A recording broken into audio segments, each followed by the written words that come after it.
Frozen Commerce, the mysterious sale of Alaska and the rise of America.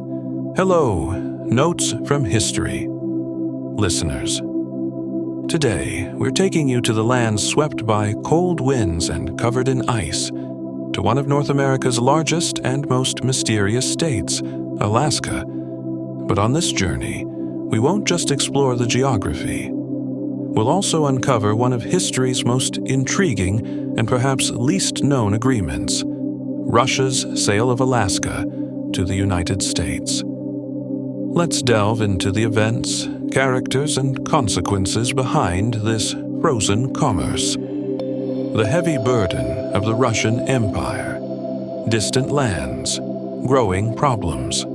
Our story begins in the mid-19th century, a period when the Russian Empire was at its peak, but also grappling with serious problems.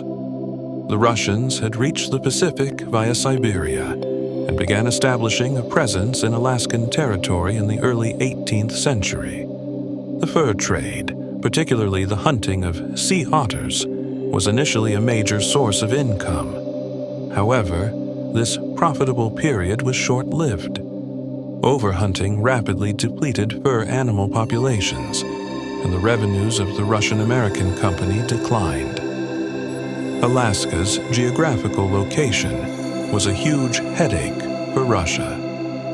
Managing and defending this vast region, thousands of kilometers away from its main European territories, was incredibly difficult. The increasing presence of British and American ships in the Pacific Ocean posed a constant threat to Russia. Great Britain's strong position in Canada, in particular, worried Russia.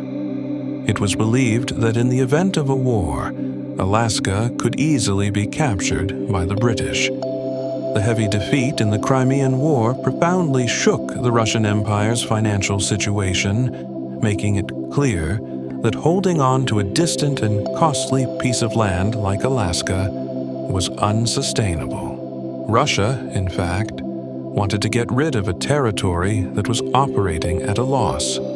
America's westward march and a visionary's determination. Across the sea, a young and dynamic nation, the United States, was rapidly expanding westward under the principle of manifest destiny. The goal of uniting the continent from coast to coast was at the top of the country's political agenda. One of the most ardent proponents of this grand vision was the then Secretary of State, William Seward. Seward was not just a politician, but also a strategist with foresight. He understood the importance of strengthening America's presence in the Pacific, controlling Asian trade routes, and potentially possessing natural resources. When the idea of purchasing Alaska first emerged, it was ridiculed by many. The press mockingly referred to the agreement as Seward's Folly, Seward's Icebox, or Andrew Johnson's Polar Bear Garden. It was incomprehensible why a desolate, vast, ice-covered territory with a harsh climate was being purchased for so much money.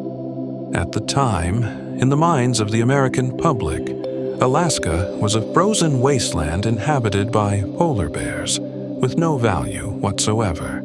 However, Seward paid no attention to these criticisms. He was aware of Alaska's strategic location and potential natural riches. The Frozen Agreement, a $7.2 million whisper. Negotiations were conducted in secret. Russia was intent on selling Alaska to America, and Seward did not want to miss this opportunity. After lengthy discussions, on March 30th, 1867, a historic agreement was signed between the United States and the Russian Empire. Russia sold an area of approximately 1.5 million square kilometers, the entirety of what is now the state of Alaska, for just $7.2 million. This amounted to an incredibly low price of only $4.74 per square kilometer. Although the agreement sparked long debates in the U.S. Senate, it was eventually ratified, and the official transfer ceremony took place on October 18, 1867.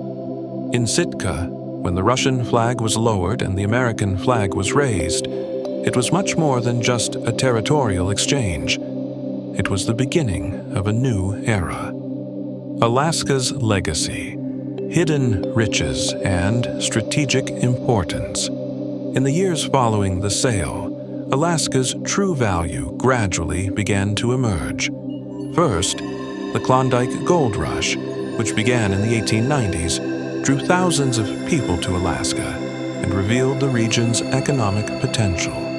But the real major discovery came in the 20th century, particularly with the enormous oil fields found in Prudhoe Bay. Alaska became one of the United States' most important energy sources. In addition to gold and oil, rich natural gas, copper, zinc, and other minerals also constituted Alaska's subsurface wealth. Not only natural resources, but Alaska's strategic importance also became clear over time. Its vast coastline on the Pacific Ocean served as a vital bridge for trade with Asia. During World War II and the Cold War, Alaska became a key point in America's Arctic defense line. Air bases, radar stations, and military facilities transformed Alaska into a strategic fortress. Conclusion: the global impacts of an agreement. Russia's sale of Alaska to the U.S. is one of history's most intriguing events. At the time, a financial burden for Russia and a dubious investment for the U.S. This agreement eventually affected the destinies of both countries in different ways. Russia got rid of a large territory, escaping financial costs, but lost future energy and strategic advantages.